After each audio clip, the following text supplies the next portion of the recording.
Some of the breaking news for this Thursday's roundup in crypto news. We have an update from the Ethereum blockchain network.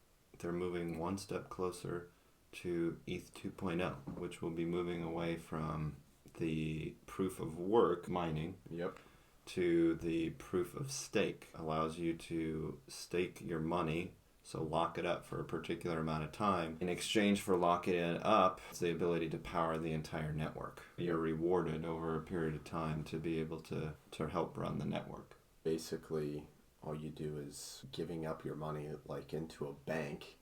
That money that is being used in the giant pooling system is being given to the miners. So they are being rewarded for doing their work of keeping the network running. If you know that, then you can know everything about Ethereum, basically. And you're taking away the power from the centralized powers, bringing it back to the average person. Right. Which is one of the reasons why I personally love being a part of the decentralized space. There's a lot of opportunities with decentralization. It just changes the playing field. I like to compare it to when the gun first came into existence. You had these people that would train all their lives to be master of warfare, and then you can suddenly give a man with a firearm that has been training for 2 weeks, and he takes out someone who's been training their whole lives. It's basically what it is now for all of the internet now. The accessibility to revolutionary technologies is just even more at our fingertips than what it was 10 to 20 years ago. We had this revolutionary ability to build websites and things, but now it's transitioned to using technology to create decentralized applications. You're taking the power away from those old centralized powers and giving it back to the people. And it's basically what the internet was supposed to be when it first started. People thought the internet was going to be this amazing thing where everybody could share anything that they wanted. But then we started gaining centralization, and then people started to control the flow. When you control the flow, you can control the content that's being shared, what people build, what people see, and you can silence anything that you want to at that point. The old ways are the centralized powers would create a monopoly to dominate everything and then prevent anyone else from innovating or creating something new. And now decentralization actually removes that idea of trust from the equation. Like, you can trust the network because it's based in mathematics that's going to be, irrefutable. In the past has always been you trust that person, and you have to trust that they're not going to lose your money, which they very well could. But in that case, you remove them from the equation, and you have control of your own finances. I see it in the future where books, everything that we have eventually will be an NFT. You can exchange it from one person to another just using your crypto wallet or a marketplace to do that.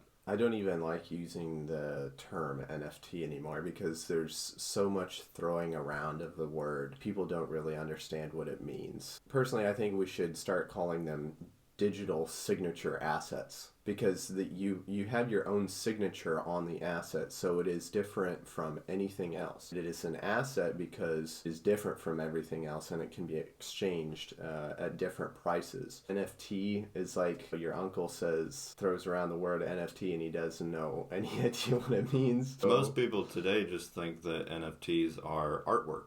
But the underlying technology of NFTs are what makes it so revolutionary. Think about buying a house, like a mortgage, or buying a new car. Title transfer, anything that happens like that is probably going to be done in an NFT kind of format or structure eventually. It's trending now because of the artwork and the ability to make money. It's really important to be wise and cautious. Those kind of trends usually turn into bubbles, and then the bubble bursts eventually. Right. But the underlying technology, stays the same. Satoshi Nakamoto, the group or the person, they created the blockchain technology. And that's where I think that was the biggest thing, where not only now can you do Bitcoin, but you can do any kind of tokenization of anything. It is only until Satoshi Nakamoto put them all together that it became a formula for success. There's thousands and thousands of cryptocurrencies all around the world, but now it's morphing into beyond cryptocurrencies. It's artwork, it's, digital identities, it's basically everything that we interact with. And Facebook's Meta now, their metaverse is going to be using a form of blockchain that will be owned by their centralized servers and use that to manipulate people rather than, allowing them to have freedom. We need to equip people with the tools and the information they need to make these educated decisions, because you're either going to be controlled or manipulated, or you're going to have the tools and the resources to live a free life, live an independent life, and live the life that you've always wanted to live. The thing with the metaverse, we are only able to keep this decentralized if there's always nodes that are in the hands of decentralized people.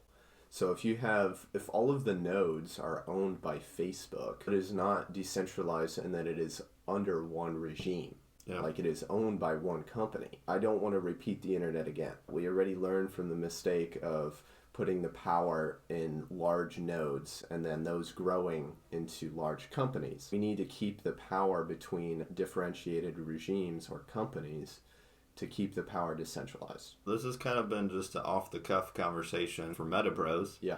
Where MetaBros is talking about how to use technology, digital tools, any kind of information to live a better, more abundant life. We'll be sharing a lot more information, more episodes here sometime soon for you guys to tune in. Please like and subscribe. If you have any questions, please let us know in the comment section. We will catch you next time. So thank you guys.